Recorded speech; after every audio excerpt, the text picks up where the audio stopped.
Un bon dimanche commence toujours par un bon moment de partage à internautes de Isaïe Télévision.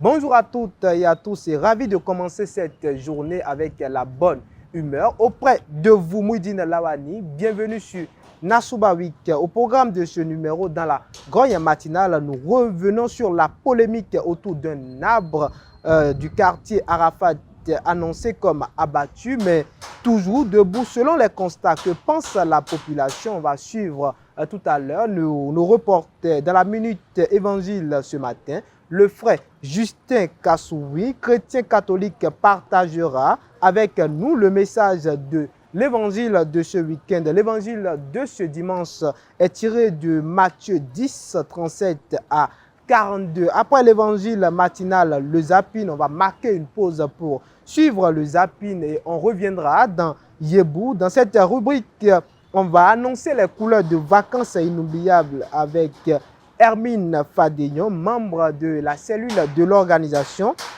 de cet événement. Et on va finir par le panel de discussion avec Elvik Oubetowo. On va revenir sur le parcours de quelques équipes lors de la Coupe du Monde édition 2026. Installez-vous confortablement, l'équipe est déjà prête. Nasouba Week, c'est maintenant. Le 12 mai passé, les intempéries qui sont abattues sur la cité des Kobourou ont laissé des séquelles dans la ville et dans le quartier. Arafat précisément, un arbre abattu s'est relevé, une situation qui crée désormais polémique dans la ville. Nos reporters sont allés à la rencontre des populations de cette zone suivant leurs impressions avec Jean Aclé et Héroïne Papanam.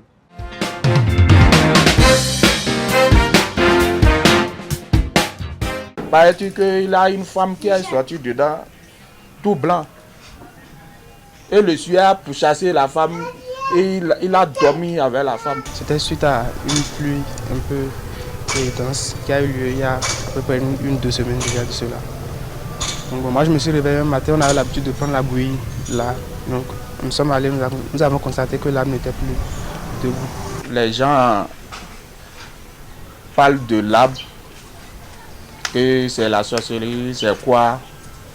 Nous qui sommes dans le quartier, on les fait comprendre que l'arbre, ce n'est pas la sorcellerie. Le sueur qui est venu travailler, lui, il nous avait dit avant de couper l'arbre. Il nous a dit, si lui coupe au niveau du tronc, l'arbre va revenir. L'arbre était penché. C'était penché. Et si, il nous a expliqué que si lui coupe au niveau du tronc là, que ça va revenir.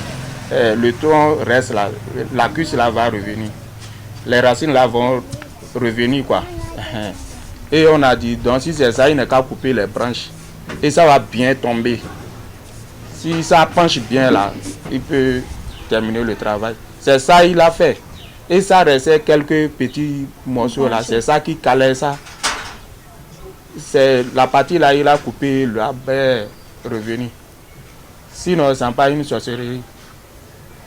Sinon, si c'était depuis que nous on est dans le quartier, même un geste là, on n'a jamais vu l'endroit. Et c'est là les gens restent 1 heure, 2 heures, 3 heures. S'il y a quelque chose là, tu ne peux pas rester là jusqu'à 2 heures, 3 heures du matin pour se reposer. Il a même wifi là.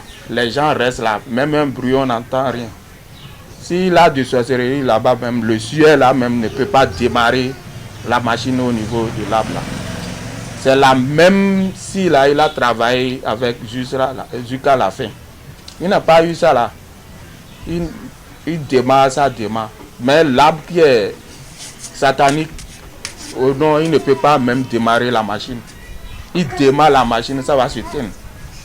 Les sueurs même peut atteindre 3-4 avant qu'il puisse couper ça. Et là, il était seul. Il était seul.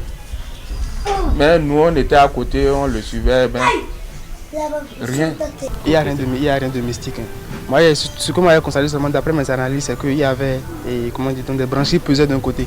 Donc le vent a agi sur ça et ça s'est balancé. Donc c'est tombé d'un côté. Quoi. Maintenant, les sueurs sont venus enlever les branches, histoire de ne pas laisser, parce qu'il y avait les feuilles sur l'arbre et tout, donc histoire de ne pas laisser les serpents s'infecter dedans. Ils sont venus et enlever les branches pour pouvoir enlever les feuilles qui étaient là. Donc ils ont dû couper la partie qui pesait, quoi. Et ça a fait que la racine a fait balancer l'arbre pour remettre à sa place et tout. C'est pas quelque chose de mystique. Nous, on a vu ça lorsque nous, on était petits, très jeunes. Sur la place, je dis Kobe, au bas-fond de Kobe, là il a le moulin vers le magasin, là. Il a une petite manguier, là. La machine terrasse ça et ça revient. Même vers Chika, à Chika 1, là, vers Kabor. Il avait un arbre au bord de la voie comme ça. Ils ont tout fait. Malheureusement, c'était un sujet qui est venu couper ça. Le jour qu'il a coupé ça, même, paraît-il qu'il a une femme qui est sortie dedans, tout blanc. Et le sujet a pourchassé la femme et il a dormi avec la femme. L'endroit là, les gens ont vécu, on a vu ça, on a entendu. Voilà, vous venez de suivre la réaction de quelques riverains du quartier Arafat de Parakou sur cet arbre-là. C'est une situation, selon les habitants, qui n'est pas vraiment à crier. Alors, internautes de Zayo Télévision, à présent, on va suivre la minute évangile avec le frère Justin Kassoui.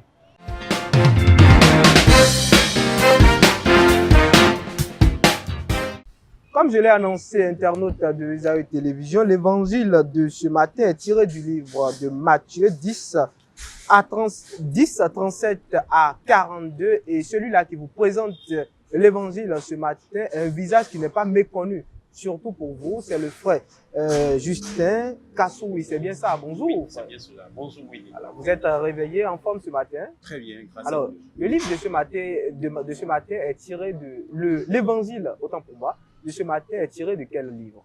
Comme vous l'avez dit, c'est de Matthieu chapitre 10, les versets 37 à 42. D'accord, allez-y. Évangile de Jésus-Christ selon saint Matthieu. En ce temps-là, Jésus disait à ses apôtres, « Celui qui aime son père ou sa mère plus que moi n'est pas digne de moi. Celui qui aime son fils ou sa fille plus que moi n'est pas digne de moi. Celui qui ne prend pas sa croix et ne me suit pas n'est pas digne de moi. Qui a trouvé sa vie la perdra. Qui a perdu sa vie à cause de moi la gardera. Qui vous accueille m'accueille. Et qui m'accueille accueille celui qui m'a envoyé. Qui accueille un prophète en sa qualité de prophète recevra une récompense de prophète. Qui accueille un homme juste en sa qualité d'homme juste recevra une récompense de juste. Et celui qui donnera à boire, même simple verre d'eau fraîche, à l'un de ses petits, en sa qualité de disciple, amen, je vous le dis, non, il ne perdra pas sa récompense. C'est bien là l'évangile de ce dimanche, et ce qu'il faut retenir, deux choses. La première, notre qualité, la qualité de notre relation avec Dieu détermine systématiquement la qualité de notre relation avec les hommes, nos frères et sœurs. Qui est proche de Dieu est forcément proche des hommes qu'il voit. Donc, aimer Dieu permet d'aimer comme il faut ses parents, ses frères et sœurs et tous ceux-là qui nous sont chers. Ne pas aimer Dieu, il sera difficile d'aimer comme il faut même nos parents et nos frères et sœurs, car cet amour risque d'être intéressé. Or, qui aime Dieu aimera forcément les hommes de façon désintéressée et gratuite. Le deuxième point, c'est l'amour de Dieu qui donne la crainte. L'amour de Dieu donne la crainte de Dieu, qui permet de distinguer au milieu des hommes qui est disciple, qui est homme juste, qui est prophète, etc. Donc, il faut aimer Dieu pour pouvoir reconnaître dans les hommes qui nous entourent ceux-là qu'il envoie en leur qualité et en leur rang pour pouvoir leur réserver l'accueil et leur donner ce qu'il faut afin d'avoir la récompense en temps voulu. Voilà, merci à vous, frère Justin, pour l'évangile de ce matin. J'ai une question pour vous ce matin. vous dites qu'il faut aimer Dieu, il faut avoir l'amour de Dieu. Pour vous, l'amour de Dieu consiste à quoi exactement? Merci bien pour la question. L'amour de Dieu consiste tout simplement à chercher à voir le visage de celui-là qu'on appelle Dieu. Aimer Dieu, c'est chercher à le connaître. Et lorsqu'on l'a connu, eh bien forcément, cela se traduit à travers nos actes, pensées et paroles. Voilà, vous dites également, si je vais un peu plus loin, vous dites qu'il faut avoir la crainte de Dieu. Est-ce que vous pensez, selon vous, je veux un avis personnel, est-ce que vous pensez qu'on craint Dieu vraiment aujourd'hui, on continue de craindre Dieu? Je ne vais pas donner un avis personnel, mais plutôt celui de l'Église, notre mère. Eh bien, la crainte de Dieu a baissé sur beaucoup de plans, malheureusement. Pourquoi? Parce qu'il y a une fermeture, voilà, à la transcendance. On ne pense plus à Dieu. On pense pouvoir régler les choses à partir de notre petite intelligence, alors que c'est faux, c'est faire fausse route. La crainte de Dieu naît de la conscience de son existence. Il faut avoir conscience de son existence, de ce qu'il veut. Il a donné des lois, il faut les respecter. C'est cela la crainte de Dieu. Et la parole de Dieu dit, c'est là que commence la sagesse. La parole de Dieu dit que c'est là que commence la sagesse. Au vu de tout ce qui nous arrive aujourd'hui, est-ce que, il faut pas... Bon, en tant qu'homme de Dieu, est-ce que vous pensez que tout ce qui nous arrive aujourd'hui vient de Dieu? Ah non, non. Dieu, malheureusement, dans son silence majestueux, assume beaucoup de choses. Dès qu'un malheur arrive, on dit c'est la volonté de Dieu. Tant mieux, mais il y a beaucoup de choses qui sont causées par nous-mêmes et il faudra en prendre conscience.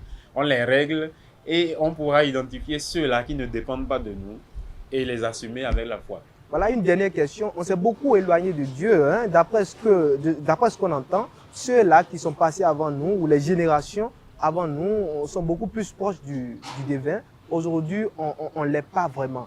Alors, pour se rapprocher de Dieu, frère, qu'est-ce qu'on doit faire? Qu'est-ce qu'il faut faire? D'abord, il n'y a pas de génération spontanée et ceux-là, nos aînés ne sont pas meilleurs que nous. Nous ne sommes pas différents de nos parents, de nos aînés. Ce qu'il faut faire, je l'ai déjà dit, prendre conscience de l'existence de Dieu dans tout ce que nous faisons et disons. Et puis, le changement adviendra. Prendre conscience de l'existence de Dieu et puis le changement adviendra. Ce sont les mots du frère Justin. Merci pour le passage ce matin. On se retrouve le dimanche prochain pour toujours l'évangile. Merci beaucoup. Merci. Internautes de Zaï Télévision. À présent, on va suivre les zappings.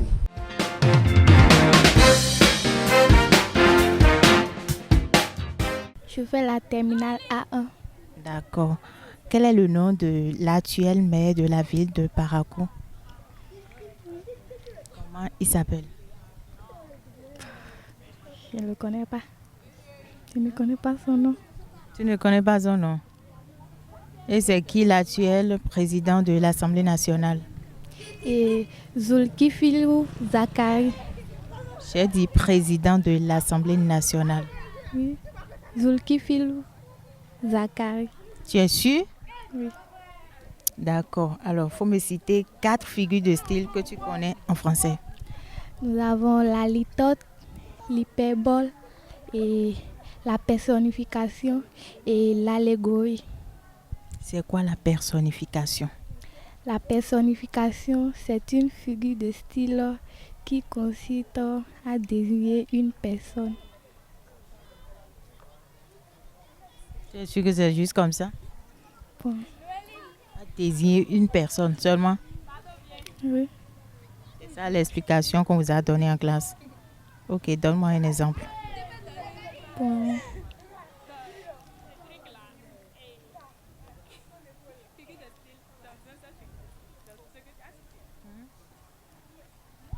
Alors, il existe combien d'auxiliaires en français? Il existe 2 auxiliaires en français. Lesquels? L'auxiliaire avoir et l'auxiliaire être. Vous me conjuguez l'auxiliaire avoir à l'imparfait de l'indicatif. L'auxiliaire avoir à l'imparfait de l'indicatif. J'avais, tu avais, il avait, nous avions, vous aviez, il avait. Terminaison. AIENT. Que signifie le sigle ADN? Bon, selon moi, ADN signifie acide désoxyribonucléique. Quelles sont les capitales des pays suivants? Le Sénégal. C'est Dakar. Burkina Faso. Ouagadougou. Mali. C'est Bamako. Nigeria. Lagos. Togo. Lomé. Niger. Niamey. Quel est le nom de l'actuel maire de la ville de Parakou? Bon, c'est Inoussa Zimé. Inoussa Zimé. Bon, c'est Inoussa Zimé. J'ai oublié la suite.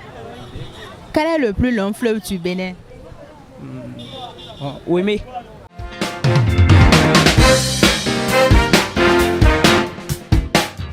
Les vacances s'annoncent à l'horizon. Certains sont déjà même en vacances, mais d'autres pas encore, mais ils le seront bientôt.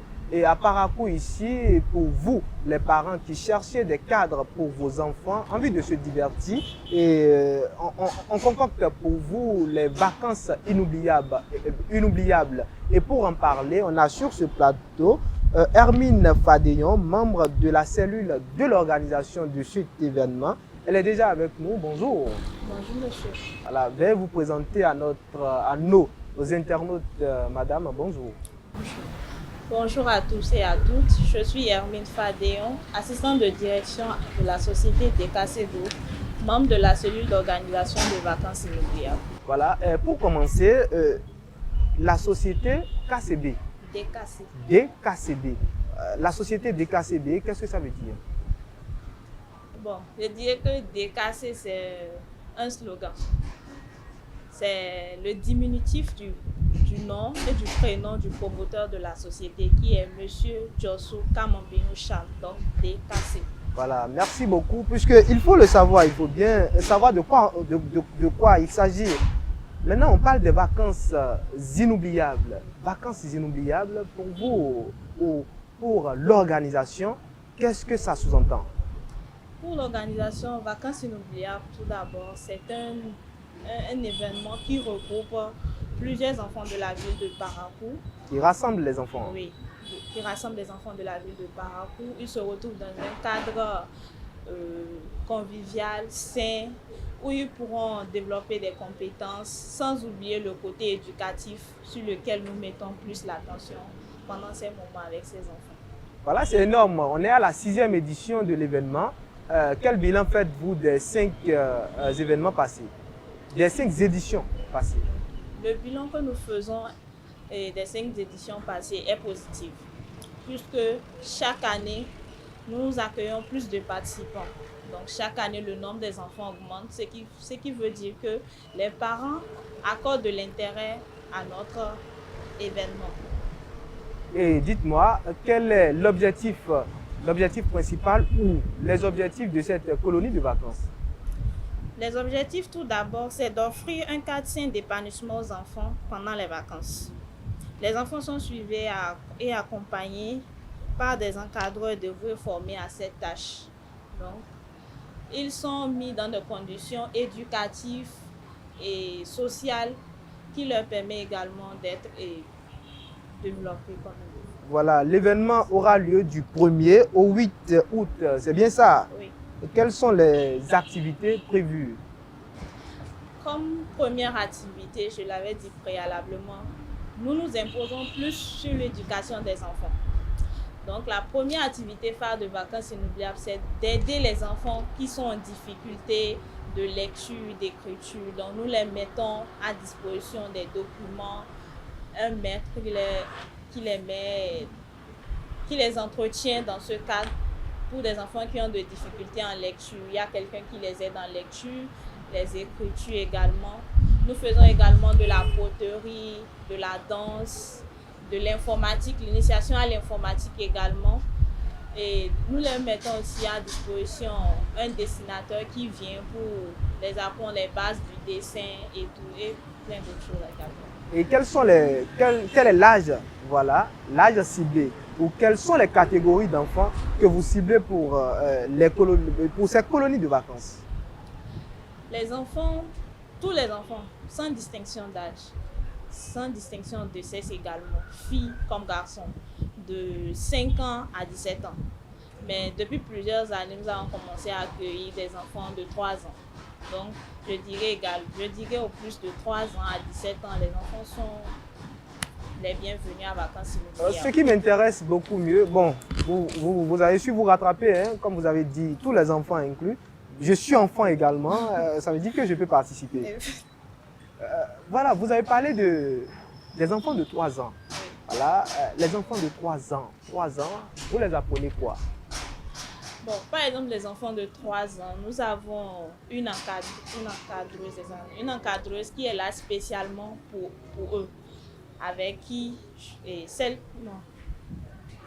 Pour les enfants de 3 ans, il y a une encadreuse qui est là pour elle, que je seconde.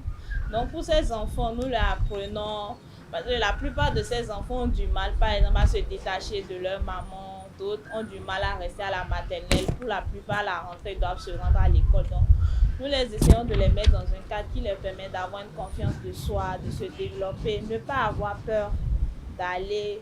Nous les apprenons également à faire du gribouillage dans des cahiers, essayer de leur apprendre quelques lettres de l'alphabet. Pour ceux qui sont éveillés, ils apprennent très vite, mais certains, bon, on fait avec ce qu'on peut. Voilà. Et les enfants en situation de handicap, est-ce que vous pensez que les enfants en situation de handicap peuvent également participer à cet événement? Oui, ils peuvent participer à cet événement lorsqu'il ne s'agit pas d'un handicap qui nécessite un accompagnement spécifique. Mais tant que l'enfant peut déjà se débrouiller comme il peut, nous l'accueillons en vacances inoubliables. Et c'est quoi la participation? C'est combien la participation? Ou que faut-il savoir pour faire partie de cette famille de vacances? Tout d'abord, pour participer à vacances inoubliables, chaque parent doit se rendre au siège de la société pour inscrire leurs enfants. Le siège se situe où? Nous sommes situés à Maunion, dans la vente de Dodis. Deuxième vent à gauche après. Oui, deuxième vent à gauche, clôture bleu-blanc. D'accord. Comme je le disais préalablement, l'inscription est à 1000 francs pour tous les enfants. Maintenant, nous avons des frais de participation qui s'élèvent à 5000 francs que les parents doivent payer au plus tard une semaine après le début des activités. Et enfin, il y a une somme de 4000 francs qui est versée pour les sorties, parce que nous faisons des sorties internes, nous leur faisons découvrir un endroit particulier de Parakou, et une sortie externe, nous leur faisons également découvrir un endroit hors de Parakou. Par exemple, l'année dernière, nous étions à la ferme de Kadeka. Les 4000 francs regroupent cette tranche, les sorties également, la fête de clôture de vacances inoubliables. Donc, en gros, avec 10 000 francs, on peut déjà se permettre les vacances chez vous. Oui, avec 10 000 francs, vous êtes bien sûr. Avec 10 000 francs, tout est bon. Vous avez dit que chaque année, vous organisez des sorties de vacances et ça donne de l'eau à la bouche. On a vite envie de ça parce que quand on parle des vacances, les lieux voilà, font partie de ce qui peut intéresser à participer à un événement. Si ce n'est pas déjà précipité, est-ce qu'on peut déjà avoir le nom des endroits à visiter cette année? Bon, pour les endroits à visiter cette année, ça reste une surprise. Par exemple, bon, sinon l'année dernière, nous avons eu à visiter le musée plein air et également la cour royale de Kougou City. Et tout. Comme je l'ai dit, l'année dernière, nous étions également à la ferme Kadeka où plusieurs enfants ont découvert de nouveaux espèces animales qu'ils ne connaissaient pas et tout. Donc, ça leur a permis de pouvoir apprendre de nouvelles choses. Et pour finir, quels sont vos messages à l'endroit des Parakois pour cet événement? Peut-être des Parakois ou ceux-là qui vont quitter ailleurs, venir à Parakou pour passer les vacances. Le message que je lance aux Parakois et ceux qui sont hors de Parakou, c'est que amener votre enfant en vacances inoubliables, c'est le faire passer une vacance vraiment inoubliable. Parce qu'en vacances inoubliables, la particularité est que plusieurs enfants ont du mal peut-être à se libérer dans leur cadre éducatif ou bien à la maison. Mais en vacances inoubliables, nous voyons souvent des enfants qui font ressortir leur talent. Et c'est souvent à la fête de clôture que certains parents s'étonnent de voir que mon enfant peut faire un truc particulier, effectivement, comme dans la danse, la musique, l'interprétation, le dessin. Donc, tout parent est appelé à inscrire son enfant en vacances inoubliables. Et je peux vous le dire, à la fin, aucun parent ne sera déçu, puisque chaque année, nous recevons des félicitations de plusieurs parents. Et avant même la fin de vacances, il y a déjà beaucoup de parents qui appellent déjà pour réserver la place de leurs enfants. Donc, je dirais que c'est une fierté pour nous et d'aider les parents dans ce cadre. Une leçon, ce que je retiens de cette présentation ce matin, c'est que les parents ne seront pas découragés. Envoyez vos enfants pour ces colonies de vacances, les vacances inoubliables. Merci Madame Hermine, ou demoiselle, Hermine Fadéyan, membre de la cellule de communication de l'événement Internaute de Zaï Télévision. À présent, on va suivre la dernière rubrique panel de discussion.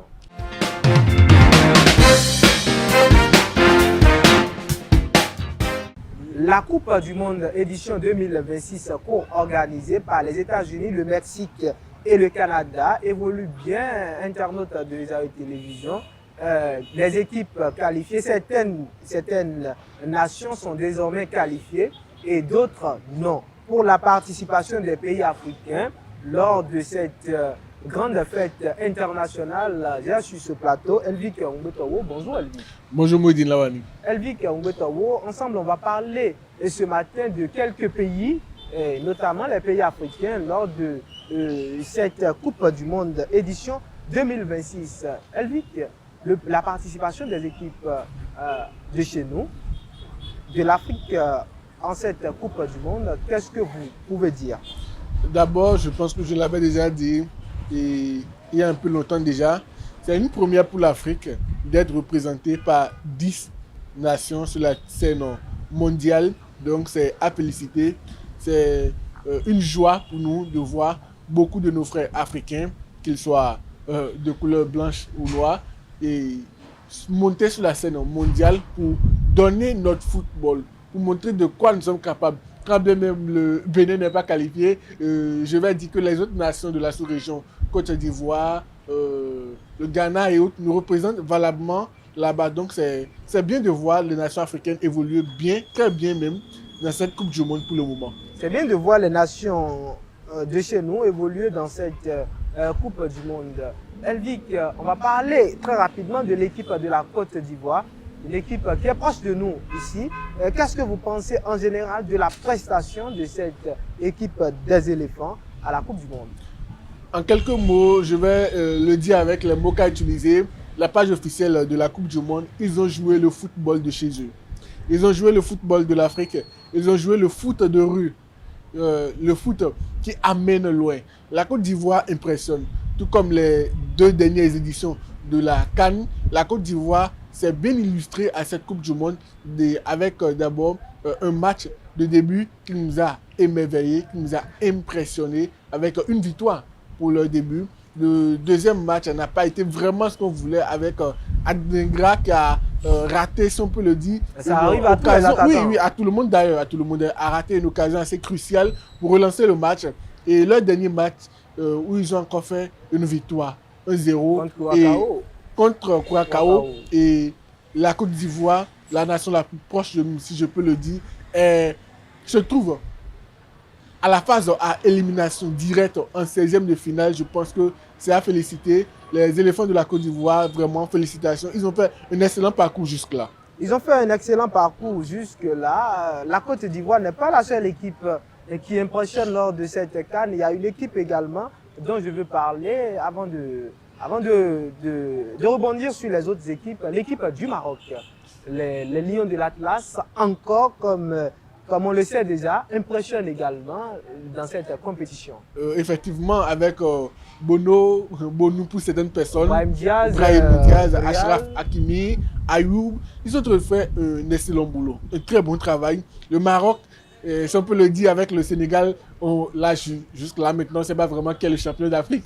Dans tous les cas, cette nation est en train de faire du bien sur la scène mondiale avec leur jeu et avec ce qu'on voit côté marocain, on pense que le Maroc ira un peu loin sur cette Coupe du Monde. Si on se réfère dans le passé, on se réfère un peu en arrière, c'est l'équipe qui a éliminé le Portugal, des éditions passées. Lors de l'édition passée, le Maroc a éliminé le Portugal 1-0 et ça a été impressionnant. Donc, nous espérons que le Maroc, ce même Maroc, aille vraiment loin dans cette Coupe du Monde. On sait qu'il y a vraiment des équipes assez compétitives, des équipes vraiment fortes, et à l'image de la France, l'Angleterre, l'Espagne, l'Argentine, le Portugal et autres. Mais on espère que le Maroc ira loin parce qu'ils font déjà du bon boulot avec l'attaque qui ne cesse de marquer des buts et qui ne cesse d'impressionner. Avec l'attaque qui ne cesse d'impressionner, une autre équipe également, le Ghana. Une équipe dont on ne parle presque plus. C'était l'une des meilleures nations de football en Afrique, mais on n'en parle vraiment plus. Mais le Ghana se réveille lors de cette Coupe du Monde. Les Black Stars, si je ne me trompe pas, ont fait aussi du très bon. Surtout avec leur match nul contre l'Angleterre. Ah non, personne ne s'attendait. C'était l'un des plus beaux matchs de cette Coupe du Monde. Comme beaucoup d'autres matchs, mais c'était l'un des beaux matchs de l'Afrique. On ne s'attendait pas. On ne s'attendait pas du tout. On ne voyait pas les Ayou et ses coéquipiers rivaliser contre Kane et Bellingham, les Gordon et autres. Non, mais ils ont fait du bon boulot. Ils ont fait du bon boulot. Les Black Stars sont également à féliciter et ils doivent revoir certaines choses. Sinon, si le Ghana ne revoit pas certaines choses, le Ghana n'ira pas loin. On espère que le Ghana ira loin. Jusque-là, on a déjà beaucoup de nations africaines qui sont qualifiées pour les 16e de finale, sauf une seule équipe qui est partie précocement, la Tunisie, qui est partie précocement, juste une seule victoire. Mais l'Afrique du Sud également flotte.